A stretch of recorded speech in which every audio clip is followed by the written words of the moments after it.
திருக்குறளை மொழிபெயர்த்த அமெரிக்காவை சேர்ந்த தாமஸும் இணைந்திருக்கிறார். அவரிடம் பேசலாம். சார், திருக்குறள் தமிழை விட கடினமானது, அவ்வளவு இலக்கியம் கொண்டது. அது மொழிபெயர்ப்பு அப்படிங்கிறது மிகப்பெரிய ஒரு சவால். அதுவும் 2 அடிகள் கூட இல்லாத ஒரு கவிதை. எப்படி அவ்வளவு சிரமப்பட்டீங்க? அப்படி நான் வந்து தமிழ் 28 வருஷம் நான் படிச்சுட்டே வர்றேன். ஆனால் ஆரம்பத்தில் திருக்குறள் மொழிபெயர்க்க போகிறேன்னு எங்கிறது எங்களுக்கு தெரியவே தெரியாது. நினைச்சு மாட்டேன். என்னுடைய வாத்தியார் முனிவர் குவே ராமக்கோடிங்கிறவர், அவர் தான் முத திருக்குறளை சொல்லிக் கொடுத்தாரு. அதுக்கப்புறம் ரொம்ப நசுக்கா யாராவது வந்து நல்ல கவிநயத்தோடு மொழிபெயர்க்கணும்னு சொன்னார். ஆனால் அந்த குறிப்பு புரியறதுக்கு எனக்கு ரொம்ப நேரம் ஆயிடுச்சு. 2 வருஷம் ஆயிடுச்சு. கடைசியாக நான் பண்ணிட்டேன் அந்த மொழிபெயர்ப்பு. ரொம்ப பேர் பண்ணியிருக்காங்க. அவங்கள மொழிபெயர்ப்பு எக்கச்சக்கமாக இருக்குது. ஆனால் பெரும்பாலும் எப்படி பண்ணியிருக்காங்க, அந்த கருத்து மட்டும் பண்ணியிருக்காங்க. கருத்து நல்லது தான், அது நமக்கு வேணும். ஆனால் அதுக்கு மட்டும் நாம் படிக்கிறோமா திருக்குறளை? இன்னும் இல்லை. அதில் தாளம் இருக்குது, ஒரு கவி நயம் இருக்குது, ஓசை நயம் இருக்குது, ஈசை நயம் இருக்குது. அதெல்லாம் கொண்டு வரணும். எதுக்கு 3 கொண்டு வரணும். அதெல்லாம் பண்ணியிருக்கேன். என்கிட்ட தமக்கு ஒரு கேள்வி இருக்கு. கேளுமா? கேட்கலாமா? கேளுங்க. ஸோ கவிதையில ஒரு குறிப்பா தமிழ் கவிதையில ஒரு தாளம் இருக்கு.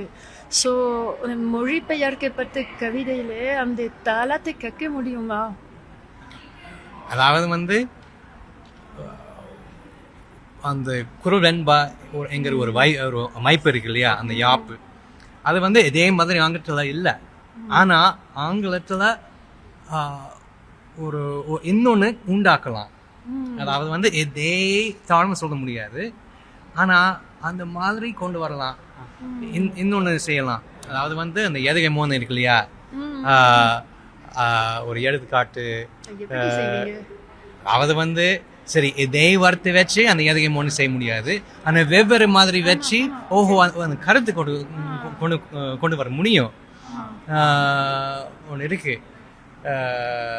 ஒன்று நான் வர்றேன்.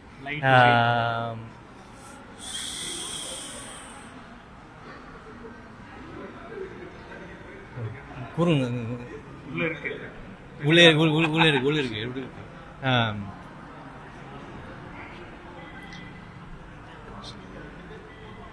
பயன்தூக்கர் செய்து உதவி நயன்தூக்கின் நன்மை கடலில் பெரிது. இந்த தூக்கின் வருது இல்லையா, இதே மாதிரி நயன் பயன் வருது இல்லையா. ரொம்ப பேர் அதை கவனிக்காம மொழிபெயர்த்திருக்காங்க. நான் எப்படி மொழிபெயர்த்திருக்கேன்னா, நான் எப்படி தான் மொழிபெயர்த்திருக்கேன் ஒரு இருங்க.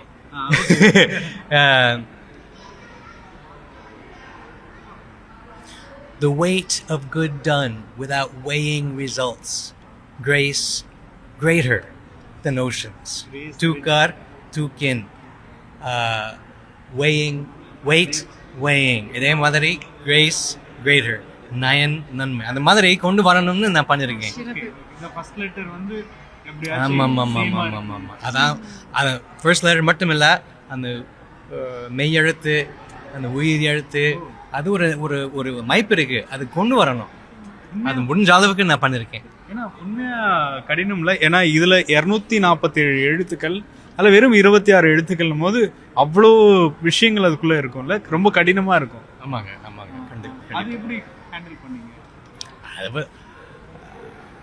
அதாவது வந்து திருக்குறளை மொழிபெயர்க்கணும்னு சொன்னால் ஒரு கவிஞன் ஆயிடணும்.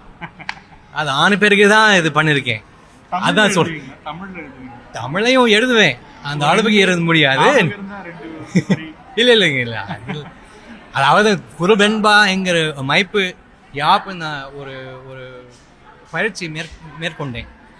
எழுதுவேன், அதை காட்ட மாட்டேன், அது ரொம்ப நல்லா இருக்காது. ஆனால் அந்த மைப்புக்குள்ள நான் போயிருக்கேன். அதான் சொல்றேன். உங்களுக்கு என்ன ஆசை இருக்கு, என்ன பண்ணணும் தமிழ்ல? இப்போ வந்து ஒரு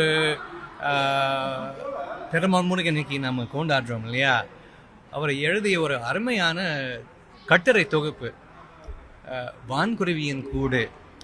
அதை எதை பற்றியது? தனி பாடல்களுக்கும் வாழ்க்கைக்கும் உள்ள தொடர்பை பற்றி ஒரு அருமையான கட்டுரை தொகுப்பு. அது மொழிபெயர்க்கணும்னு ஆசையாக இருக்குது. அது பண்ணிகிட்டே இருக்கேன்.